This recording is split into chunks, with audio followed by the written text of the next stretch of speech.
오늘은 답답한 세상 속에서 영적으로 승리하는 법이라는 제목으로 말씀을 나누고자 합니다. 한 물리학과 학생과 토론을 한 적이 있습니다. 주제는 창조주가 존재하겠느냐에 관한 것이었어요.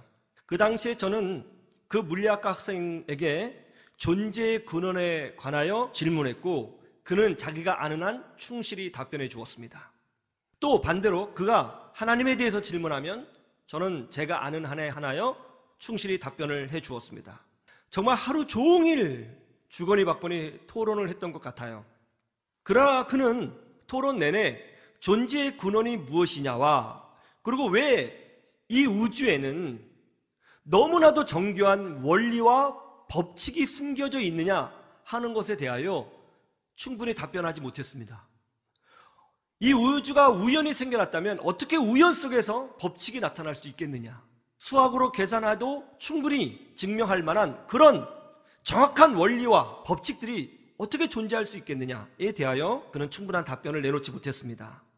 한참을 토론한 후였습니다. 한 오후가 되었을까요?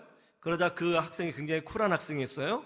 정말 자기도 솔직히 하나님을 믿지는 않지만 조물주가 있다고 생각한다고 인정을 했습니다.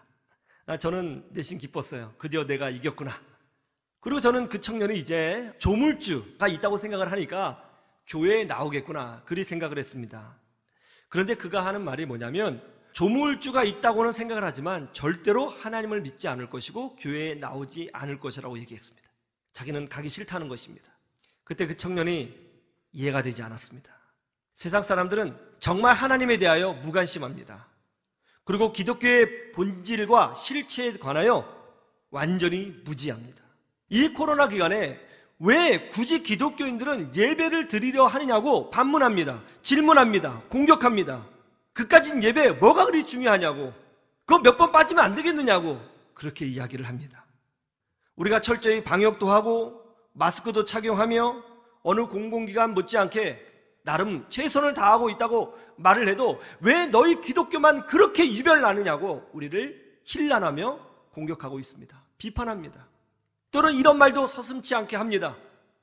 목사가 먹사 아니냐, 교인들 많이 끌어내서 헌금 많이 뜯어내서 목사 네가 다 처먹으려고 하는 거 아니냐, 그런 말도 서슴없이 쏟아내고 있는 실정입니다.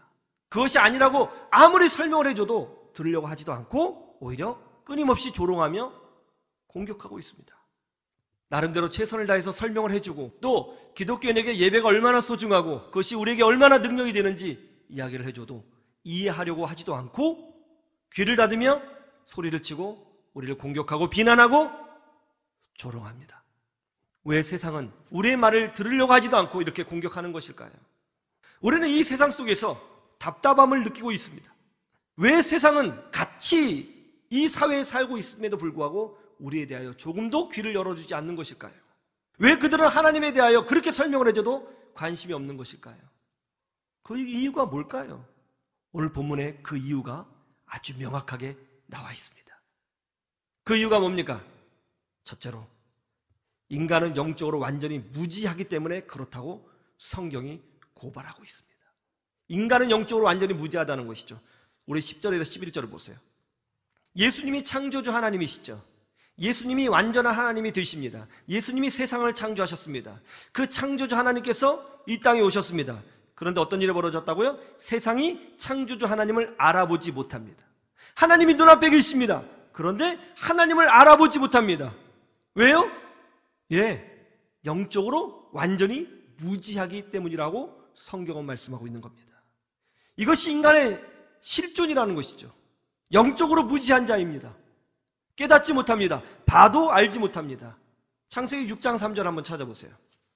하나님께서 뭐라고 말씀하셨죠? 나의 영이 인간과 함께하지 않겠다, 이렇게 선포하셨습니다. 그 이유가 뭐라고요? 인간이 뭐가 됨이라? 육신이 되기 때문이라는 거죠. 이게 무슨 말이죠? 인간은 이미 육신이 있잖아요. 근데 왜 육신이 된다고 하죠? 이 말은 이런 뜻이죠. 인간은 영적인 부분에 있어서만큼은 죽은 자다. 인간은 영적인 부분에 있어서는 감각이 없는 자요, 무지한 자요, 죽은 자와 같다. 그렇게 말씀하고 있는 것입니다. 여러분, 세상을 보세요. 하나님에 대해서 감각이 있나요? 개념이 있습니까? 저들은 눈에 보이는 세상을 추구하지 영적인 세계에 관하여 관심도 없을 뿐만이 아니라 하나님에 대하여 알려고 하지도 않고 알 수도 없습니다. 이것이 세상이죠. 레위기에 보면 예배에 관한 규례와 또 예배를 드릴 때에 중요한 것, 즉 부정한 것과 정한 것에 대한 규례가 나와 있습니다. 하나님 앞에 예배할 때 중요한 것은 무엇이 부정하냐, 무엇이 정한 것이냐를 분명히 인식하고 바르게 예배를 해야 한다고 레위기 말씀은 기록하고 있는 거예요. 그런데 부정한 사람들이 있어요. 이 사람은 완전히 부정합니다. 세 종류의 사람 있죠. 어떤 사람이 부정하죠? 하나님 앞에 예배드리지 못하는 자가 있습니다. 첫 번째는 시체입니다. 두 번째는 나병 환자죠. 세 번째는 유출병 환자입니다. 이 나병 환자, 시체, 유출병 환자는 부정하며 그 사람과 접촉한 사람도 부정해집니다. 하나님께 예배할 수 없습니다. 그러면 왜 시체와 나병 환자와 유출병 환자, 유출병이라는 것은 하여라는 여자를 말하죠. 왜 부정한 것이죠? 그 이유가 뭡니까? 여기에 특별한 공통점이 있기 때문에 그런 거예요. 그것이 뭐죠? 감각이 없는 것입니다. 여러분, 시체는 감각이 없죠. 시체에게 간지러움 피운다고 해서 시체가 벌떡 일어나서 간지러 하고 다시 눕든가요? 시체는 감각이 없습니다. 때려도 통증을 느끼지 못하죠. 나병이 뭡니까? 나병은 신경 조직에 문제가 생겨서 감각을 느끼지 못하는 것입니다. 나병 환자는 통증을 느끼지 못합니다. 똑같죠? 유출병은 무엇입니까? 유출병은 생명을 잉태하지 못합니다. 생명을 생산하지 못합니다. 생명에 관한 한 완전히 감각이 없고 죽은 자와 같습니다. 감각이 없는 것, 하나님 앞에 부정합니다. 여긴 중요한 메시지가 있는 거예요. 그것이 뭡니까? 하나님 앞에 온전히 나올 수 있는 자는 감각이 있는 자만 나올 수 있다는 것이죠. 즉, 인간은 영적으로 무감각하며 영적으로 죽은 자와 같다. 하나님 앞에 온전히 나올 수 없다는 것을 말하고 있는 것입니다. 그래서 인간의 실제 모습을 고린도전서에서는 이렇게 표현하고 있죠. 2장 13절에서 14절을 보시죠. 육에 속한 사람은 하나님의 성령의 일을 알지도 못하고 깨닫지도 못하고 받지도 못합니다. 교회를 다닌다고 해서 영적인 사람이 아닙니다. 직분을 받았다고 해서 영적인 사람이 아닙니다. 성령의 은혜로 말미암아 그 안에 영적 생명이 있어야 그는 비로소 하나님에 대하여 감각하게 되고 그는 비로소 영적인 세계를 알게 되고 영적으로 하나님을 알아가는 사람이 되는 것입니다. 인간은 영적인 것을 알지 못합니다. 왜요? 영적으로 무지하기 때문이죠. 이것이 인간의 실존이죠. 최신형 스마트폰이 마루 위에 놓여 있습니다. 그런데 그때 개미 한 마리가 최신형 스마트폰으로 쭉 기어오는 거예요. 요 녀석 봐라. 요 녀석도 좋은 거는 알아보네. 최신형이니까 구경 왔구나. 그런데 갑자기 개미가 쭉 오다가 방향을 확 틀더니 스마트폰 옆에 있는 빵가루를 붙들고 씨름하기 시작합니다. 개미의 관심은 빵가루에 있어요. 오히려 고가의 이 스마트폰이 거치장스러운 듯이 이 빵가루를 스마트폰 옆으로 비껴가려고 발버둥을 칩니다. 아무리 비싼 스마트폰이 있어도 개미는 관심이 없어요. 여러분, 이 스마트폰을 통해서 미국에 있는 사람과 영상통화를 해서 시간과 공간을 뛰어넘을 수 있다는 사실을 이 개미가 어찌 알겠습니까? 이 스마트폰을 통해서 사진을 찍어 역사의 기록을 남길 수 있다는 것을 이 개미가 어찌 알겠습니까? 여기에 정보를 저장하고 우리의 추억을 저장하고 인간관계를 형성하며 또 정보를 얻어내기도 하고 또 그 외에 다양한 엄청난 일을 할 수 있다는 것을 이 개미가 어찌 알겠습니까? 바로 영적인 부분에 있어서만큼은 인간이 이 개미와 같다는 것입니다. 왜 세상은 그토록 교회에 대해서 무지할까요? 아니, 왜 관심도 없습니까? 왜 끊임없이 공격하는 것이죠? 왜 이렇게 설명해줘도 들으려고 하지 않죠? 그 이유는 하나입니다. 영적으로 죽은 자와 같고 무지하기 때문이라고 성경이 고발하고 있는 겁니다. 창조주 하나님이 오셨습니다. 그러나 자기 백성이 영접하지 않습니다. 알지도 못합니다.